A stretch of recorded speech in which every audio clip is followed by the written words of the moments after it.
Hello students, how are you? Welcome to biology class. Myself Neetu Sharma. We are studying chapter 4 Heredity and Evolution of NCERT book, in which we are doing only heredity part. Today we are going to study about the dihybrid cross performed by the Mendel during his experiment and what are the conclusion or result he draw. Similar to monohybrid cross, इसका भी definition same रहेगा, पर यहाँ पे die मतलब होता है to, ठीक है। तो यहाँ पर जो क्रॉस हो रहा है दो इंडिविजुअल में, वो दो कैरेक्टर्स की स्टडी के लिए हो रहा है। तो यहाँ पे डेफिनेशन सिमिलर ही रहेगी, पर वन कैरेक्टर की जगह टू कैरेक्टर्स हमें मेंशन करना है। तो यहाँ पे आप लिख सकते हो cross between two individuals for two characters, ठीक है। यहाँ पर भी बच्चों हम जो इंडिविजुअल लेंगे वो प्योर लाइन इंडिविजुअल लेंगे विद द कॉन्ट्रास्टिंग कैरेक्टर। तो सबसे पहले हम एग्जाम्पल के तौर पे देख लेते हैं कौन से कैरेक्टर की हमें स्टडी करनी है। तो हम ले रहे हैं एग्जाम्पल, कैरेक्टर में हम ले रहे हैं दो कैरेक्टर्स। एक तो हम ले रहे हैं सीड का शेप, एक ले रहे हैं हम सीड शेप, जो कि दो वेरिएंट में प्रेजेंट है। दो एक्सप्रेशन इसके भी हैं, इस एलील दो हैं, एक डोमिनेंट है और एक रेसेसिव है। तो राउंड वाला जो है वो डोमिनेंट कैरेक्टर है और जो रिंकल्ड वाला है वो रेसेसिव है। तो ये स्मॉल आर से रिप्रेजेंट होगा, क्लियर है। दूसरा कैरेक्टर हम ले रहे हैं सीड का कलर। सीड मतलब मटर के दानों की बात कर रहे हैं। तो मटर के दानों में मोस्टली कलर जो देखा गया है वो येलोइश ग्रीन देखा गया है। पूरा येलो नहीं होता, इट इज येलोइश ग्रीन। तो येलो वाला जो पार्ट है वो डोमिनेंसी शो कर रहा है, इसलिए यहाँ पर हम कैपिटल वाई को as a dominant allele use करेंगे। और ग्रीन कलर जो है वो रेसेसिव कैरेक्टर है, जिसमें हम स्मॉल वाई को as a recessive allele use करेंगे अपने क्रॉस के दौरान। तो सबसे पहला जो स्टेप होता है उसमें हमें पेरेंट लेने हैं। फर्स्ट स्टेप में प्योर लाइन ब्रीड लेनी है एज अ पेरेंट।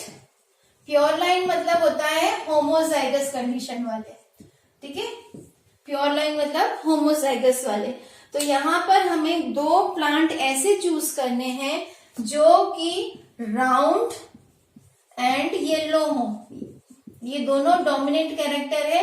तो राउंड एंड येलो वाला एक प्लांट लेना है, उसको क्रॉस करवाना है हमें रिंकल्ड और ग्रीन वाले प्लांट से, रिंकल्ड एंड ग्रीन प्लांट से। ये दोनों रेसेसिव है, दोनों कॉन्ट्रास्टिंग कैरेक्टर्स के हो गए। इनका हम एलील लिख लेते हैं, जीन लिख लेते हैं। किस तरह से रिप्रेजेंट होगा? आर रिप्रेजेंट होता है डबल होमोजाइगस में, ठीक है। होमोजाइगस में आइडेंटिकल एलील्स हो गए राउंड के लिए, और येलो के लिए आइडेंटिकल एलील्स होंगे कैपिटल वाई, जो कि होमोजाइगस नेचर में। रिंकल्ड के लिए स्मॉल आर और ग्रीन के लिए स्मॉल वाई। यहाँ पे जी नहीं लिखेंगे हम, ठीक है। तो इन दोनों के ये जीन के फॉर्म आ गए, जीन फॉर्म में, ठीक है। अब यहाँ पे नेक्स्ट स्टेप है गैमेट फॉर्मेशन। जैसा कि मेंडल ने बताया था, गैमेट फॉर्मेशन में एलील्स जो हैं वो सेपरेट हो जाते हैं, जिनके कारण फिर इनका फर्दर फ्यूजन होता है। फ्यूजन में ये वापस से रिकॉम्बाइन हो जाएंगे, ठीक है। तो नेक्स्ट स्टेप होगी गैमेट की फॉर्मेशन की। Next step is gamete formation. अब यहाँ पे गैमेट फॉर्मेशन कैसे होगा, ठीक है। हमारे पास दो कैरेक्टर हैं बेटा, यहाँ ध्यान देने की जरूरत है। यहाँ पर हमारे पास दो कैरेक्टर हैं, तो एक एलील इस कैरेक्टर का आएगा और एक एलील इस कैरेक्टर का आएगा, ठीक है। तो यहाँ पर हमारे पास दो गैमेट किस टाइप के हो जाएंगे? आर वाई, ठीक है। दो कैरेक्टर की हमने स्टडी करी। पहले हमने सिंगल कैरेक्टर की स्टडी करी तो एक एक ही आ रहा था, अब दो कैरेक्टर के एलील आ जाएंगे। ये पेयर नहीं होगा, अलग अलग ही आए, एक इस कैरेक्टर का आया, एक दूसरे कैरेक्टर का आया। आई थिंक ये समझ में आ गया होगा आपको, ठीक है। दूसरा सिमिलरली यहाँ पे भी होगा, एक रिंकल्ड वाला एलील होगा और एक ग्रीन वाला एलील होगा। तो यहाँ पर भी आर वाई एक गैमेट बनेगा RY दूसरा गैमेट बनेगा। तो इस तरह से हमारे पास 4 गैमेट्स बन जाएंगे जिनके ये कॉम्बिनेशन बनेंगे। दोनों के एक ही एलील आया है गैमेट में, ये ध्यान रखेंगे। राउंड का भी एक ही आया है, येलो का भी एक आया है, पर यहाँ कैरेक्टर 2 होने के कारण ये आपको 2 दिख रहे हैं। ठीक है, तो अब इनका जब हम कॉम्बिनेशन करेंगे तो क्या कॉम्बिनेशन बन सकता है, इसका क्या कॉम्बिनेशन बनेगा बताइए। इस R के साथ स्मॉल r और इस Y के साथ स्मॉल y का कॉम्बिनेशन बनेगा। तो मोस्टली हमारे पास जो भी रिजल्ट आएगा वो इसी टाइप का आएगा। इसको आप चाहे करके भी देख सकते हो।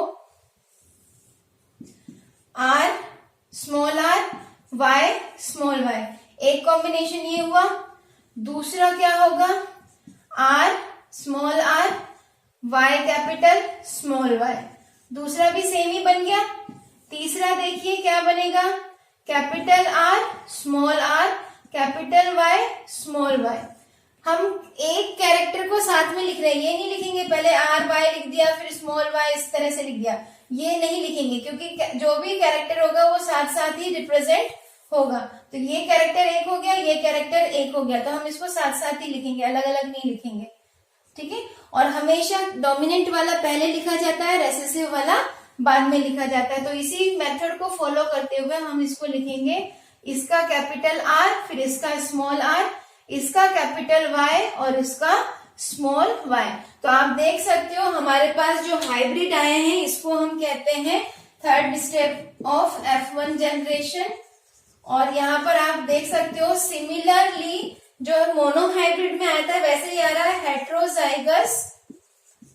हेट्रोजाइगस कंडीशन हमें मिल रही है, एक जिसमें एक डोमिनेंट है और एक रेसेसिव है। हेट्रोजाइगस हाइब्रिड हमें मिले हैं इसमें।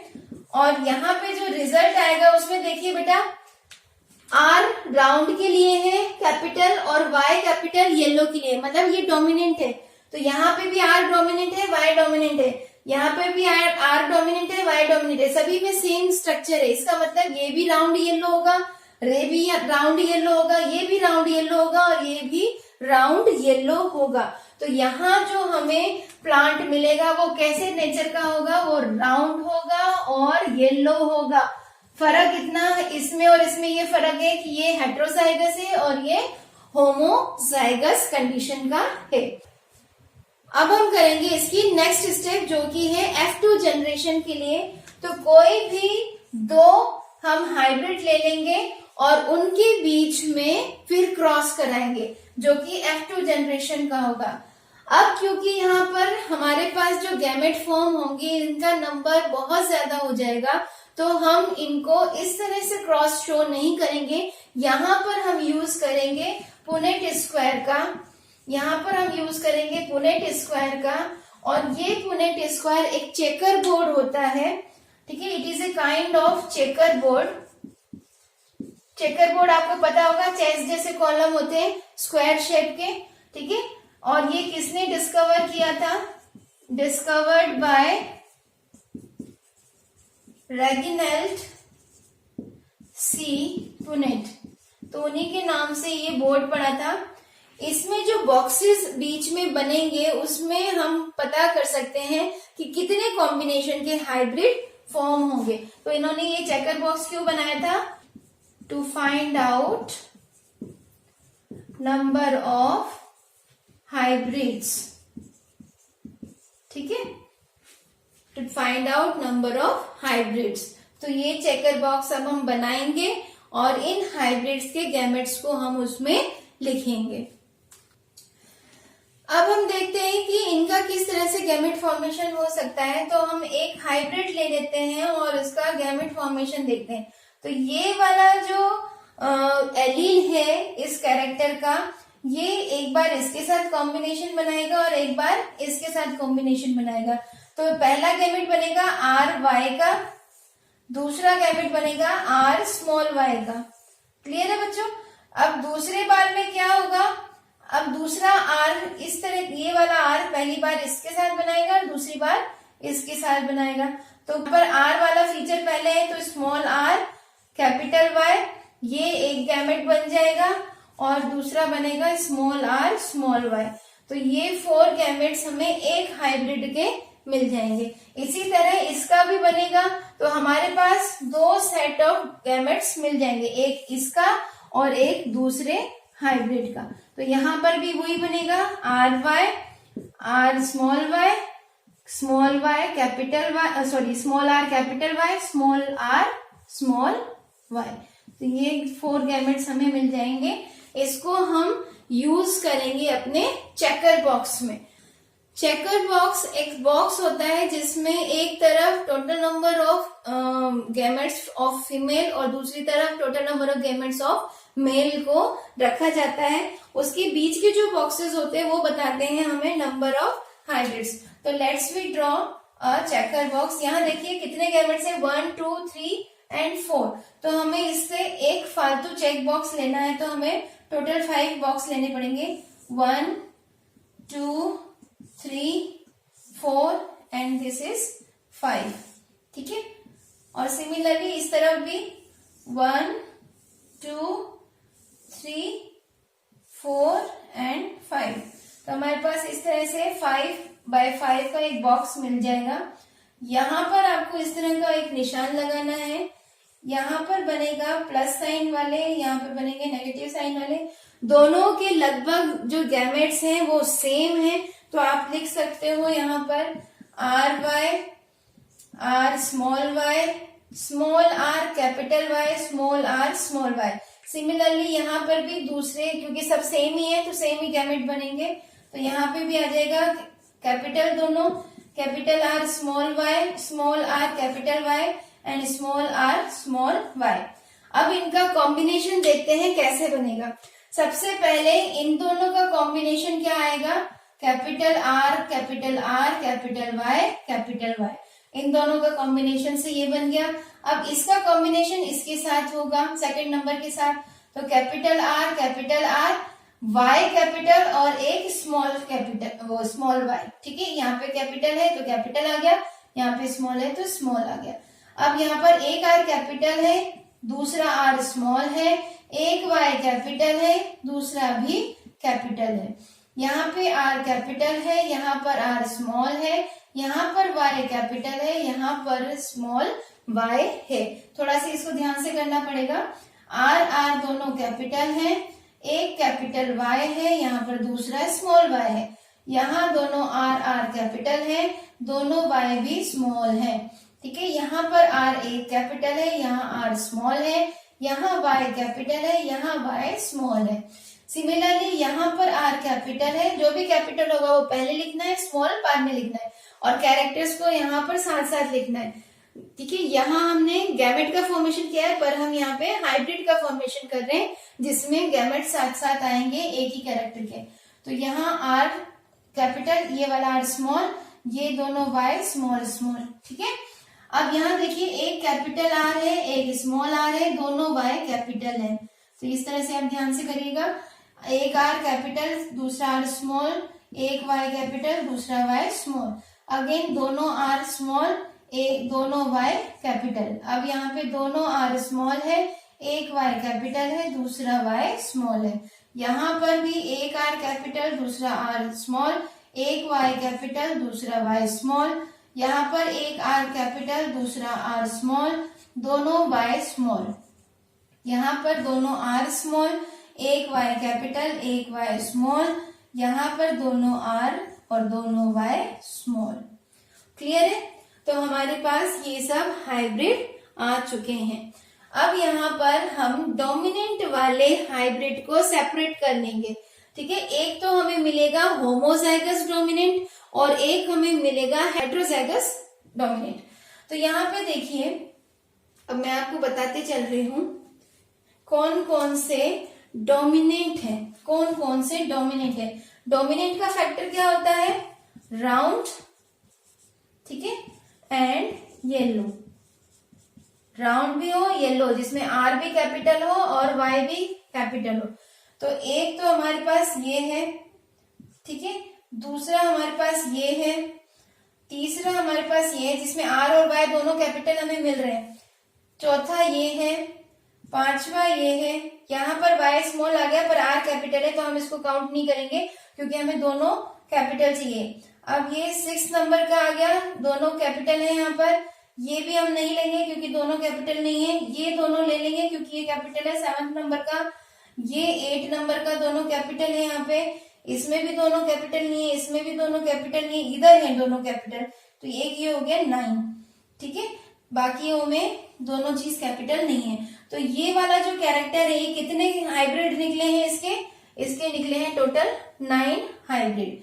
अब हम देखते हैं राउंड एंड इसका रेसेसिव, येलो का रेसेसिव क्या है, ग्रीन, ठीक है। तो यहाँ पर एक हमें मिलना चाहिए कैपिटल और दूसरा हमें मिलना चाहिए स्मॉल, ठीक है। तो ये कैरेक्टर वाले हम देखेंगे कौन कौन से हैं। इसको हम डिलीट कर देते हैं, चलो इसको रखे रह देते हैं, दूसरे मार्कर से हम इसको शो करते हैं।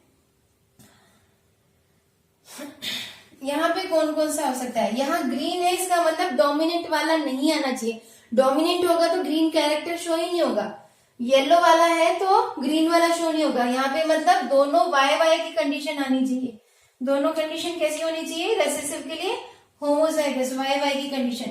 तो वाई वाई वाले कौन से हैं, एक तो ये वाई वाई है, ठीक है, एक ये है, दूसरा वाई वाई ये है, इसमें भी आर कैपिटल है, दोनों वाई वाई है, ये देखिए, ठीक है। और दूसरा कहाँ होगा, दोनों स्मॉल, हाँ ये मिल गया, एक आर कैपिटल है, एक आर कैपिटल है और दोनों वाई वाई स्मॉल है, ठीक है। तो तीसरा ये हमें मिल गया।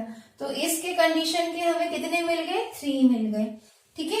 अब ये बचे हमारे पास, तो इसको हम काउंट कर लेते हैं। हमारे पास दूसरा फैक्टर क्या होगा, दूसरा कैरेक्टर क्या होगा। अब हम इसको राउंड के तो 2 हो गए, हम बेचारे रिंकल्ड वाले को भी ले लेते हैं।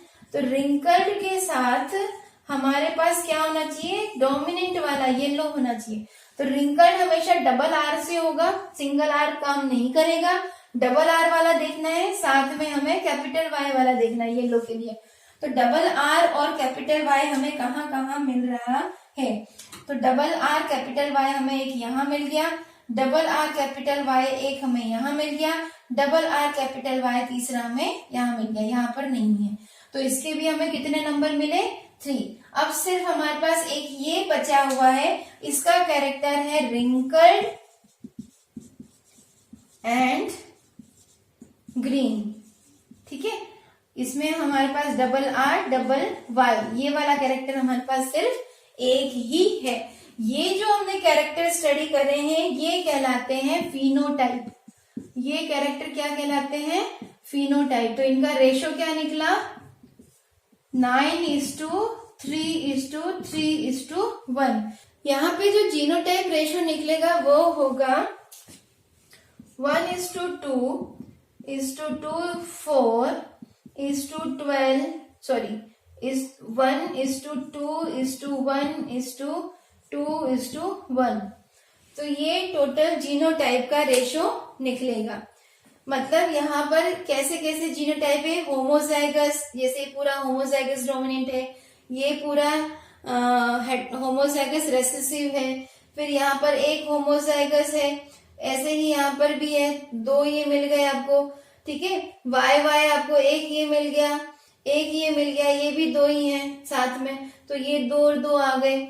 फिर 4 क्या क्या है, 4 में इस तरह के कैपिटल आर कैपिटल वाई, ठीक है, इस तरह से capital R small r capital Y small y, तो ये आपको 4 मिल जाएंगे, 1 2 3 और ये आपका 4, तो ये 4 आ गया।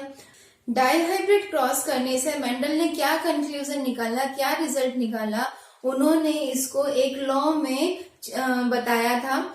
लॉ था law of independent assortment. Dihybrid cross से सिर्फ एक ही लॉ उन्होंने कंक्लूड करके निकाला था, जिसका नाम है लॉ ऑफ इंडिपेंडेंट एशॉर्टमेंट।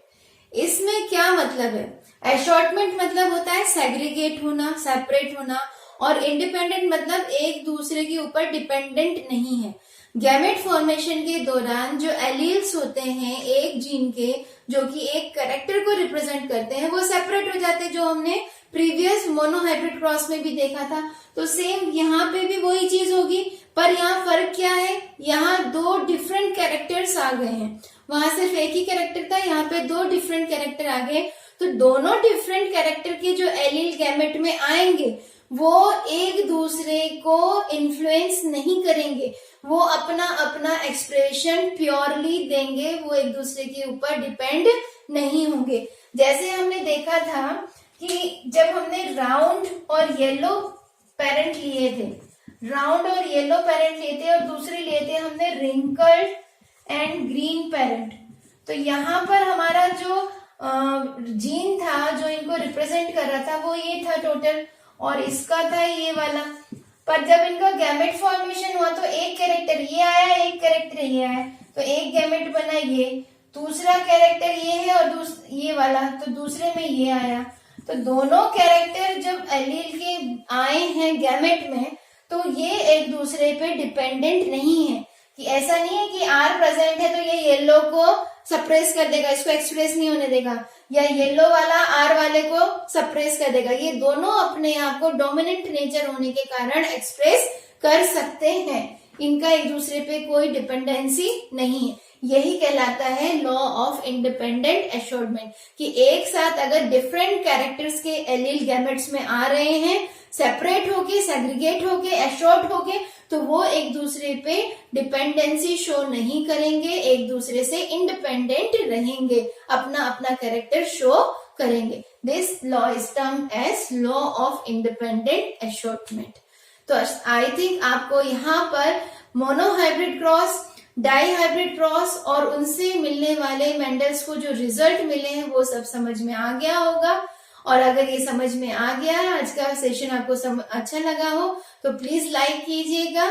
नेक्स्ट हम पढ़ेंगे laws of inheritance, that is commonly termed as Mendelism. Till then, good bye and be safe. Thank you very much.